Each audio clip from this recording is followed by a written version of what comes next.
죄의 본질, 지난 시간에 우리 가지고 할래다가 못했죠.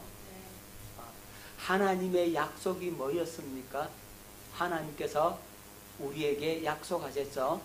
언약의 하나님께서 뭘 우리에게 약속하셨습니까? 지난 시간에 그렇죠. 여자의 후손을 보내주시겠다 약속하시고, 그리고 아담과 하와에게 뭘 입혀주겠다?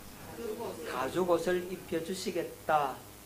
그래서 가죽옷을 입혀주시죠. 자, 여러분, 이 아담과 하와가 무화과 나무 잎으로 만든 옷을 입고 있었어요.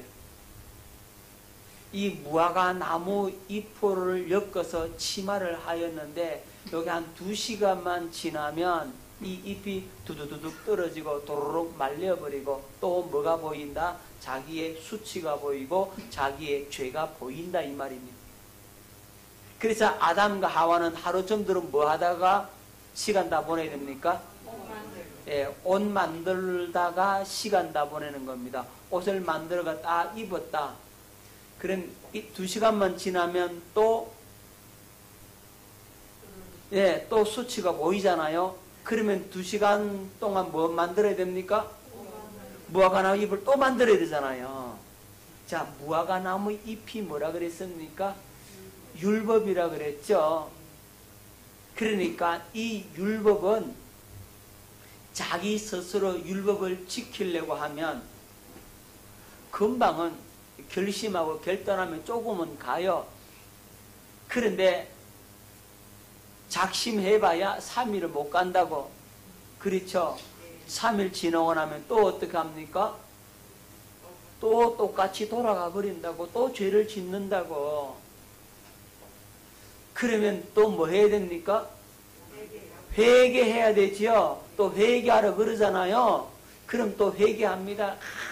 내가 다시는 죄를 짓지 않으리라 결심하고 작정하고 회개하고 눈물 뿌리며 하나님 앞에 나아갔을지라도 3일 지나면 웬걸 또 죄를 지어.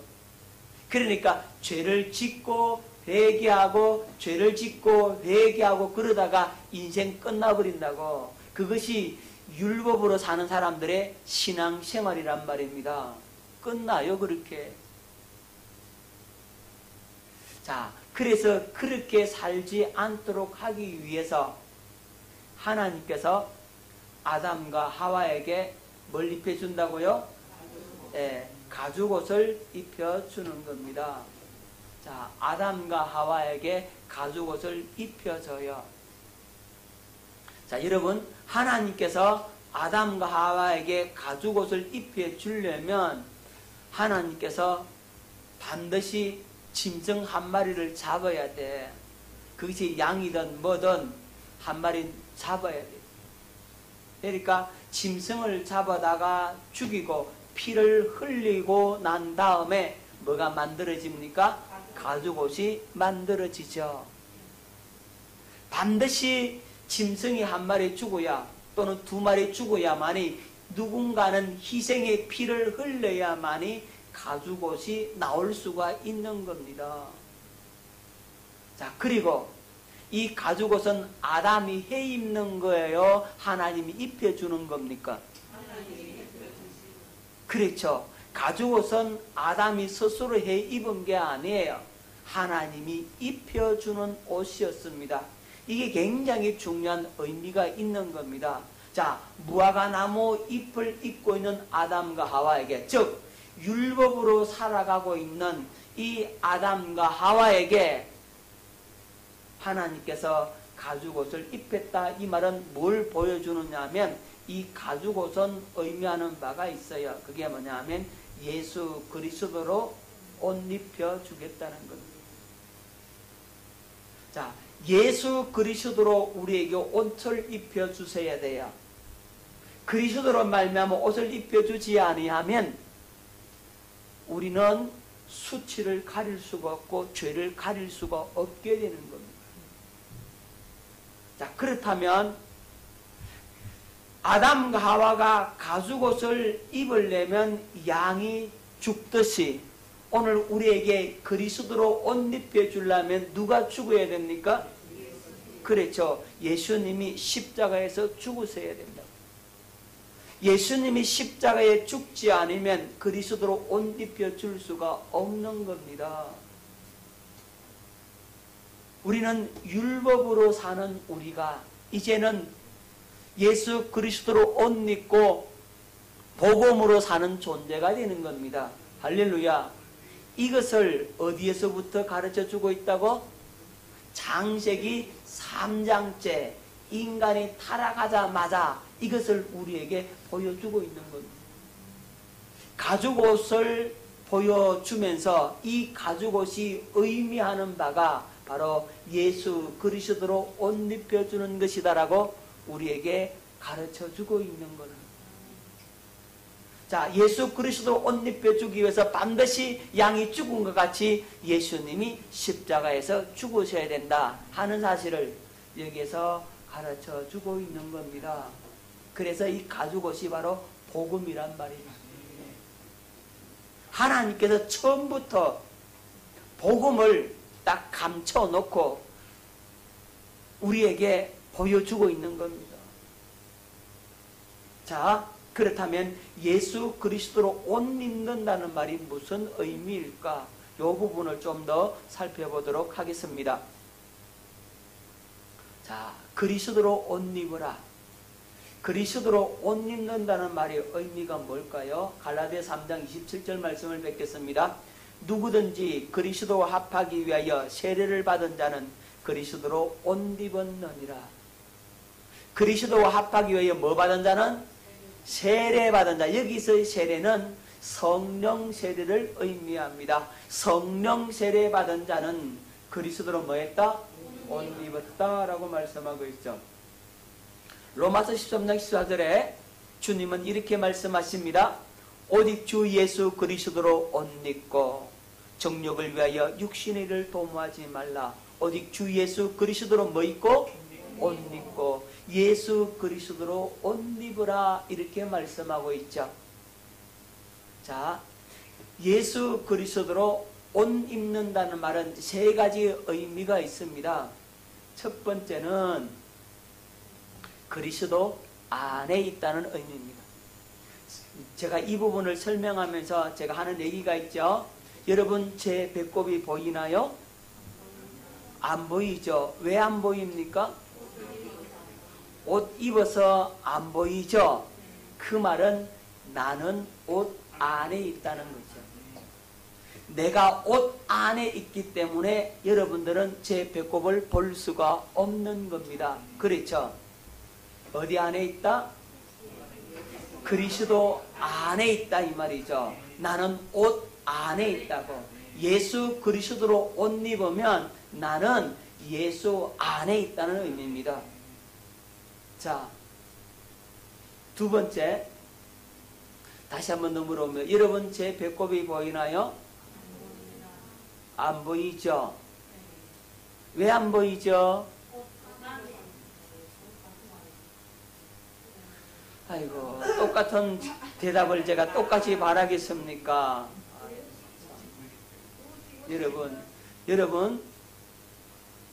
여러분은 좀 생각을 하면서 답을 해야지. 자, 여러분, 저는 옷 안에 있다. 이것은 첫 번째 것이고, 여러분들이 보는 것은 옷을 보잖아요. 여러분들은 제 옷을 보는 거죠. 배꼽을 보는 게 아니라고. 뭘 본다고요? 옷을 본다고. 그 말은 내가 그리스도를 나타낸다는 의미가 있는 겁니다. 자, 우리는 어디 안에 있고? 예수 안에 있는 사람은 예수 그리스도를 나타내게 되어 있는 겁니다. 자, 그리스도 안에 있다는 말이나 그리스도를 나타낸다는 말은 같은 의미죠. 동시적인 사건이라고. 이걸 기억하세요. 동시적인 사건임을 알아야 돼. 내가 그리스도 안에 있는 순간 나는 그리스도를 나타내는 겁니다. 내가 그리스도 밖에 있는 순간 나는 그리스도를 나타내는 것이 아니라 누구를 나타낸다고? 나를 나타내는 거예요. 육신의 생각과 마음을 나타낸다 이 말이죠. 그렇죠. 그러니까 여러분들이 그리스도 안에 있으면 누구를 나타내게 되어 있다? 그리스도를 나타내게 되어 있는 겁니다. 저를 보십시오. 제가 여러분들에게 뭘 보여줍니까? 옷을 보여주잖아요. 여러분들은 제 옷을 보고 있습니다. 배꼽을 보는 게 아니에요. 옷을 봐요. 제가 여러분들에게 이 옷을 나타내는 거죠. 아, 넥타이는 이런 색깔로 했구나. 그죠? 이런 양복을 입었구나. 여러분들 옷을 보는 겁니다. 그러니까 내가 예수 안에 있다면 나는 예수 그리스도를 보여줄 수가 있는 거죠. 내 안에 계시니까 그분이 나를 통해서 뭐 하신다? 나타나신다 이 말이죠. 자, 고린도후서 4장 10절 우리가 항상 예수의 죽음을 몸에 짊어지면 예수의 생명이 또한 우리 몸에 나타나게 하려 함이라. 예수 생명이 어디 나타난다고? 우리 몸에 나타나신다. 왜죠? 우리가 예수 안에 있기 때문에. 자, 우리가 그리스도 안에서 그의 은혜의 풍성함을 따라 그의 피로 말미암아 구속 곧 죄 사함을 받았으니 우리가 그리스도 안에서 어디 안에서? 그렇죠. 그리스도 안에서 그의 은혜의 풍성함을 따라 죄 사함을 받았어요. 나는 어디 안에 있다? 그리스도 안에 있으니까 죄 사함도 받고 그리스도 안에 있으니까 누구를 나타낸다? 그리스도를 나타내는 겁니다. 여러분들은 저를 보는 것이 아니라 제 옷을 보고 있습니다. 내 안에 예수가 있다면 내 안에 예수 그리스도가 계신다면 나는 예수 그리스도를 여러분들에게 나타낼 수가 있는 겁니다. 자, 여러분 속에 예수님을 보여줄 수 없다면 여러분 속에 뭐가 없어서 그래요? 예수님이 안 계셔서 예수님을 보여줄 수가 없는 거죠. 여러분 속에 예수님이 계신다면 예수님을 보여줄 수 있습니다. 어떻게 예수님을 보여줄 수 있습니까? 여러분 복음에는 하나님의 의가 나타난다 그랬죠. 복음에는 하나님의 의가 나타나게 되어 있습니다. 예수님이 나타나게 되어 있다고. 이적과 기사와 표적으로 나타나게 되어 있다고. 이걸 확실하게 믿을 수 있기를 바랍니다. 그리고 이 예수 그리스도께서 여러분을 통해서 나타나지 않는다면 여러분들 문제가 있는 거죠. 그래서 여러분들이 기도하셔야 됩니다. 주님이 내 안에 계신데 왜 나를 통해서 예수님이 나타나지 않습니까? 그렇게 주님 앞에 따지고 들어가야 돼. 여러분 속에 예수님 계십니까? 확실히 있습니까? 그럼 예수님 한번 보여줘봐요. 예수님을 보여줘 보세요.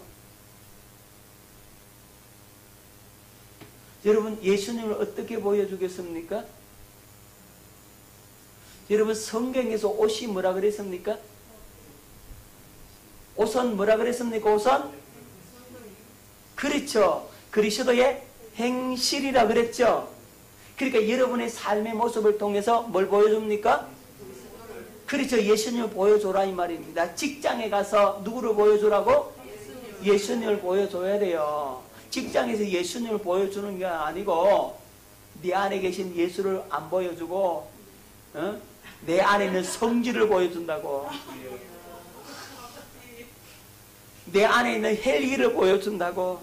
내 속에 있는 육신의 정욕을 보여준다고. 안목의 정욕, 이생의 자랑을 보여준다고. 내 속에 더러운 것들을 보여준다고. 그걸 갖다가 그냥 입으로 그냥 말로 해서 다 보여줘 버린다. 그러면 곤란하다는 얘기예요. 뭘 보여줘야 된다고요? 예, 그리스도를 보여줘야 된다고. 그리스도가 있으면 나타나게 돼 있다. 여러분들이 여러분 속에 있는 예수님을 인정하고 그분이 나타나기를 사모하고 기도함으로써 나아가면 주님이 여러분을 통해서 나타나십니다. 주여 오늘도 내가 예수 그리스도를 나타나게 하옵소서. 그렇게 기도하고 직장 가라고, 그렇게 학교 가라고, 그렇게 하루 일과를 시작하라고, 그렇게 여러분들의 삶의 현장에서 누구를 보여줘야 된다고? 예수님. 주님, 내가 오늘도 예수님을 나타내기 원합니다. 저녁에 와서는 오늘 예수님을 나타내지 못했다고 한다면 주여 내가 예수님을 나타내지 못하였나이다. 주님 앞에 회개하고 주님 앞에 마음을 찢고 주님 제발 나를 통해서 좀 나타나시옵소서. 왜 나는 예수님을 나타내지 못합니까? 저 불신자들이 나를 볼 때 나를 보는 것이 아니라 예수님을 보게 해주시옵소서. 그러란 말이죠. 할렐루야. 예수님이 내 안에 계시면 나타나게 되어 있다. 반드시 그렇습니다. 도덕 윤리적으로 잘해서 예수를 나타내라는 말이 아니에요. 주님의 영광을 나타내라는 말입니다. 주님이 나와 함께하는 모습을 그들에게 보여주라는 거죠. 이건 나로 한 게 아니라고. 나는 이렇게 할 수 없다고 하지만 주님이 내 안에 계셔서 그분이 일을 하게 하셨다.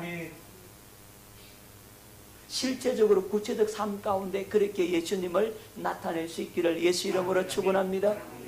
주님이 나타나십니다. 그걸 약속하셨다고. 그걸 믿으시라고. 그걸 믿고 기도하면 주님이 나타나십니다. 할렐루야. 내 안에 계신 예수, 나를 사랑하신 그 예수, 나는 주님 사랑 때문에 오늘도 삽니다. 주님의 은혜가 아니면 나는 살 수 없는 존재입니다. 내 속에 주님이 계셔서 그분이 나를 통해서 나타나십니다. 나는 주님의 사랑만 생각하면 가슴이 아직도 설렙니다. 그렇게 여러분들이 고백할 수 있어야 된다고. 할렐루야. 주님을 나타내는 삶, 예수님을 보여주는 삶, 그것이 복음의 삶이고 예수 믿는 자의 진짜 삶이란 말입니다. 할렐루야.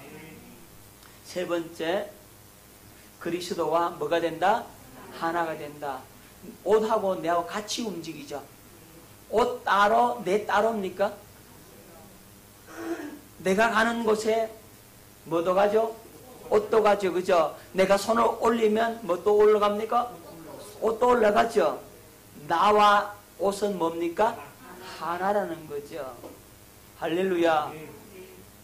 여러분, 그리스도로 옷 입었다는 말은 그리스도와 하나가 됐다는 겁니다.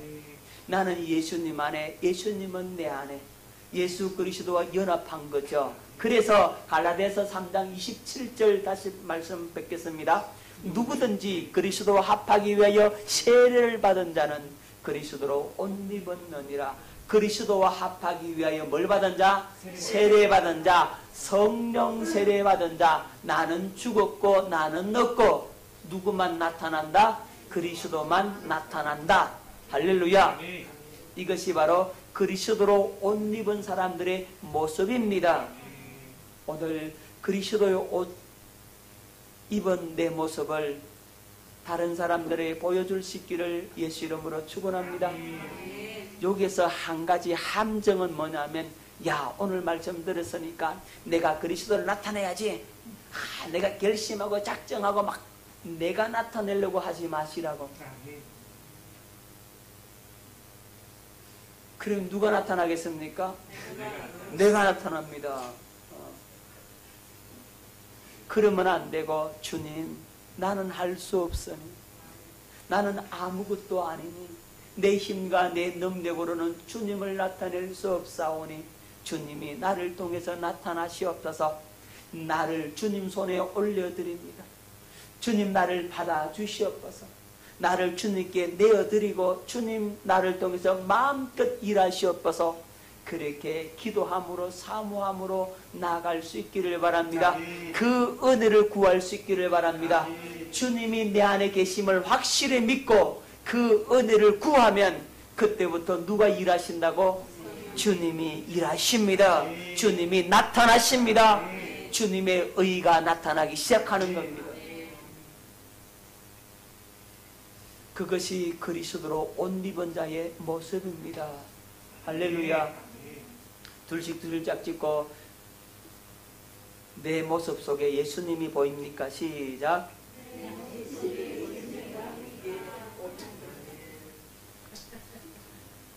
보입니까? 안 보입니까? 보입니다. 할렐루야. 보여야 합니다. 나를 통해서 예수님을 봐야 돼요. 자, 예수 그리스도로 옷 입혀 주시기 위해서, 예수 이름을 나타내기 위해서, 예수님과 연합해서 하나된 삶을 살 수 있기 위해서 새 언약의 중보자이신 그리스도는 십자가에서 이제 죽으셔야 합니다. 여러분, 아담과 하와에게 가죽옷을 입혀주기 위해서는 짐승을 잡아서 피를 흘리고 그 가죽을 벗겨서 아담과 하와에게 입혀주셨듯이 그리스도로 옷 입혀주시기 위해서는 예수님이 죽으셔야 합니다. 어디에서? 십자가에서 죽으셔야 합니다. 새 언약의 중보자이신 예수 그리스도는 그래서 십자가에서 죽으시는 겁니다. 그러면서 우리의 모든 죄와 허물을 담당해 주셨습니다. 이사야 53장 6절 말씀에 우리는 다 양 같아서 그릇 행하여 각기 제 길로 갔거늘 여호와께서는 우리 모두의 죄악을 그에게 담당시키셨도다. 우리는 뭐 같아서? 양 같아서. 양은 눈이 어두운 짐승이라 그랬지요. 양은 한치 앞을 못 봐요. 그래서 양같이 어리석은 동물은 없는 겁니다. 여러분, 다른 동물들은 다 자기를 방어할 수 있고 또 자기가 살아갈 수 있는 무기를 하나씩 다 가지고 있죠. 여러분, 소에게는 뿔과 힘을 줬죠. 그죠?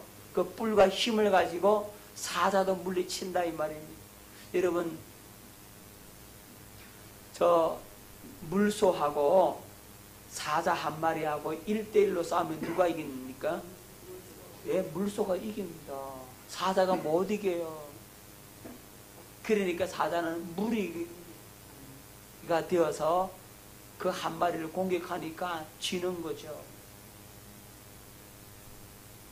여러분, 하나님께서 소에게는 뿔과 힘을 줬어요. 여러분, 개에게는 개는요, 눈과 코와 귀와 빨리 달릴 수 있는 다리를 줬죠. 그죠? 개의 후각이 굉장히 발달되어 있잖아요. 그리고 소리도 잘 들어요. 그 다음에 지치지 않고 달립니다. 여러분, 토끼한테는요, 뭐 줬을까요?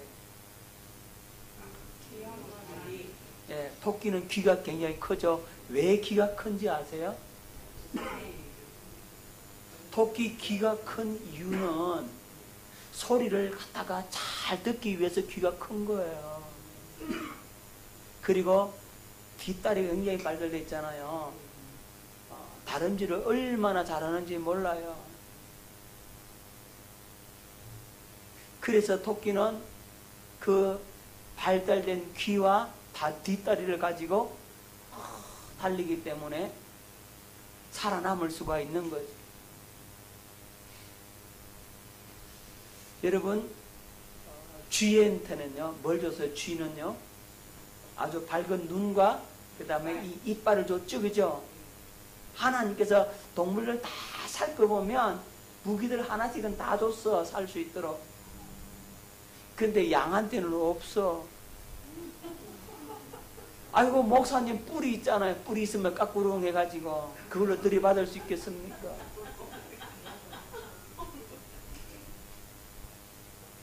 자기를 방어할 수 있는 무기가 없다니. 여러분, 염소는 있죠. 염소. 염소는요, 앞 발톱이 있죠. 이 발하고 그 다음에 뿔을 줬잖아요. 그래서 염소는 이 뒷발 이기기 때문에 벼랑 위로 올라간다. 아주 이렇게 가파른 그 길도 염소는 글로 다닐 수 있다고. 왜냐하면 그 앞 발톱 있잖아요. 그걸로 딱 중심을 잡아준다고. 미끄러지지 않고 다닌다고. 근데 양은 없어요. 양은 그 염소만큼 그렇게 못 다녀. 근데 양한테는 가장 좋은 걸 줬대요. 그게 뭐냐면 목자를 준 겁니다. 양한테는 목자를 줬어요. 제일 좋은 걸 줬어요. 그래서 양과 목자는요, 떨어질래야 떨어질 수 없는 그런 관계라 이 말이죠. 여러분, 양한테는 목자가 절대적으로 필요합니다. 그런데요, 목자한테도요, 양이 절대적으로 필요합니다. 양 없으면 목자 못 살아요. 그래서 하나님은 다윗을 통해서 이렇게 말씀하고 있죠. 여호와는 나의 목자시니 내가 부족함이 없으리로다. 그게 의미가 있는 겁니다. 자, 그 부분에 대해서는 지금 다 설명할 수 없고요. 오늘 이 양은 목자 없으면 살 수 없다고. 그래서 우리는 다 양 같아서 라고 말씀하고 있는 겁니다. 눈이 어두운 짐승 같아서. 우리는요, 내일 일을 알아요? 몰라요? 모르죠. 내일 어찌 될지 알아요? 1시간 이후 어찌 될지 알아요? 양이 한 치 앞을 못 본다 그랬잖아요. 우리도 마찬가지입니다. 한 치 앞도 못 봐. 5분 이후에 내가 어떻게 될지 몰라. 어떻게 알아요? 모른다니까.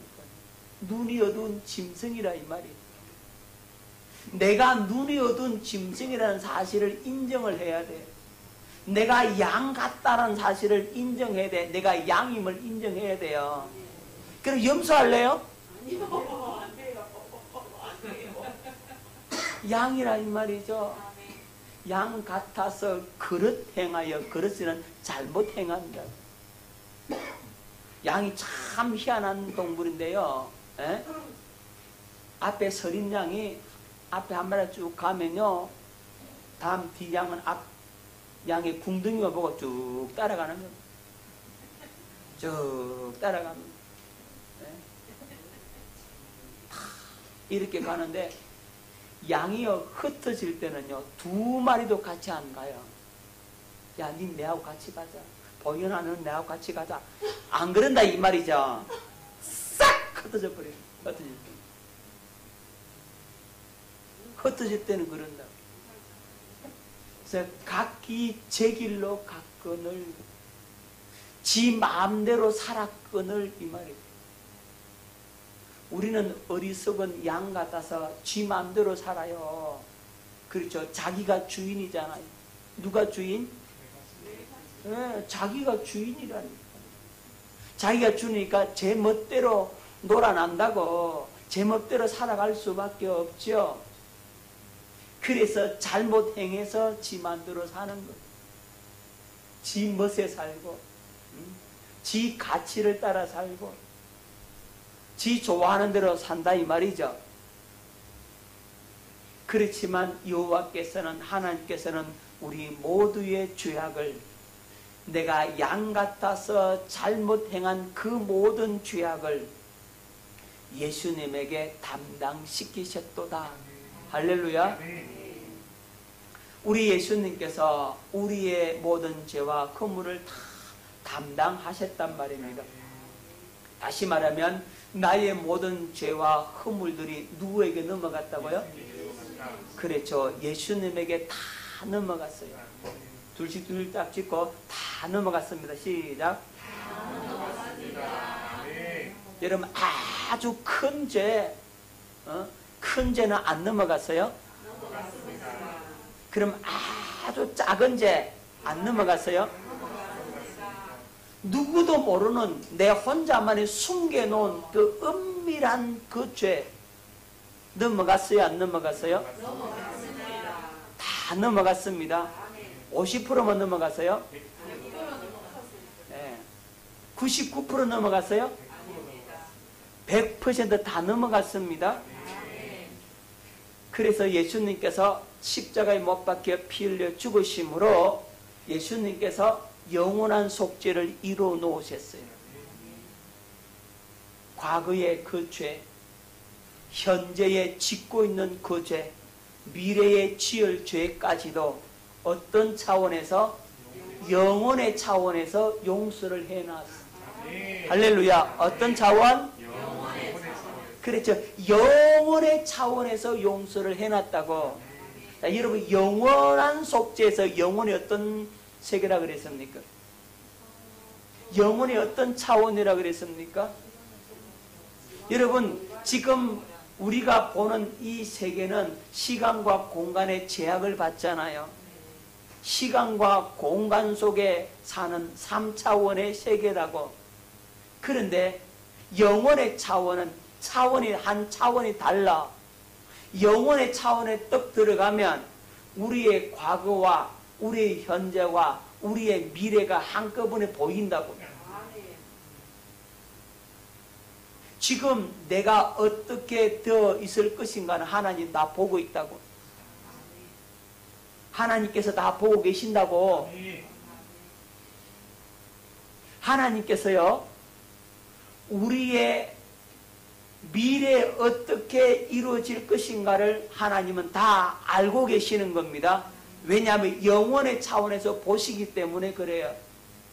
내 과거에 일어났던 것 하나님 다 보시고 계신다고. 지금 현재 뭐 하고 있는지 하나님께서는 다 뭐 하고 계신다고? 보시고 계신다 이 말입니다. 그러니까 과거와 현재와 미래를 한꺼번에 보실 수 있는 분이 우리 하나님 아버지이십니다. 그래서 영원하신 분이십니다.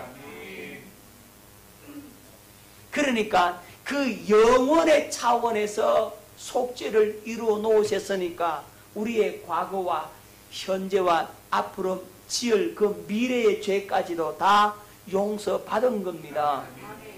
할렐루야. 그러면 목사님, 우리 미래의 죄도 다 용서받았다면 우리 회개할 필요 없네요. 이렇게 말하는 사람이 있는데 이 사람들이 누구냐면 바로 구원파라는 거예요.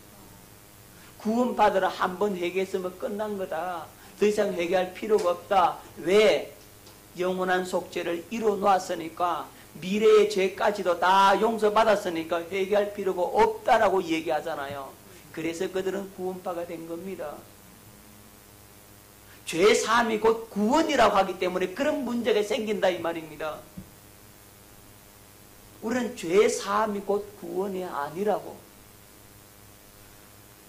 하나님의 생명으로 거듭나야 구원이라고. 그래서 사람이 물과 성령으로 거듭나지 아니하면 하나님 나라를 볼 수 없다 그랬잖아요. 그러니까 죄 사함 받는 거는 이건 필수 과정이에요. 죄 사함 받지 않으면 거듭날 수도 없으니까. 그래서 그걸 말씀한 거예요. 사실은 우리가 하나님의 생명으로 거듭 태어나서 영생을 얻어야만이 진정한 구원에 이르게 되는 겁니다. 그래서 죄 사함이 곧 구원이라고 해버리면 구원론에 심각한 문제가 생기는 겁니다.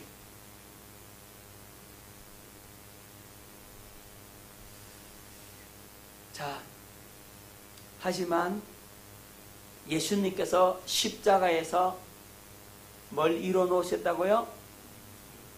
영원한 속죄를 이미 이루어 놓으셨습니다. 그래서 우리가 죄사함 받는 겁니다. 이 죄사함 받는 것은 엄청난 은혜요 축복입니다.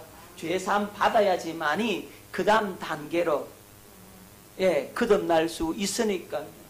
하나님과 화목하게 되어서 하나님과 뭘 맺을 수 있다고요? 그렇죠. 언약을 맺을 수 있으니까요. 하나님과 우리와 언약을 맺어서 우리가 언약의 백성, 즉 새 언약의 일꾼 되어야만이 진정한 구원을 얻었다라고 말할 수가 있는 겁니다. 죄 사함 받았으니까 구원 끝났다? 아니란 말입니다. 이제 그거는 구원을 시작하기 위한 첫 번째 단초라고. 자, 하지만 이 십자가에서 죄 사함은 굉장히 중요합니다. 너무너무 중요합니다. 이 은혜가 없이는 우리가 하나님의 생명으로 거듭날 수 없기 때문에 너무너무 중요한 과정입니다. 십자가를 결코 약화시키면 안 됩니다. 십자가는 핵심이라고 말할 수가 있습니다. 너무나 중요합니다. 하지만 십자가에만 머물러 있다면 진정한 구원에 이를 수가 없게 되는 겁니다. 십자가를 통과해서 다음 단계로 나아가야 하는 것입니다. 자, 새 언약의 중보자이신 예수님은 십자가를 통해서 우리의 모든 죄와 허물을 다 담당해 주셨습니다. 반드시 이 과정을 거쳐야만이 우리가 구원에 이를 수 있기 때문에 그렇습니다. 그래서 십자가는 너무나 큰 하나님의 은혜요, 사랑이요, 하나님의 마음입니다. 이 십자가를 통해서 하나님의 마음을 깨닫고 죄를 사해 주시는 그 은총을 성령으로 깨닫고 그 주님께 진정한 감사를 드리며 나아갈 수 있는 저와 여러분 될 수 있기를 예수 이름으로 축원합니다.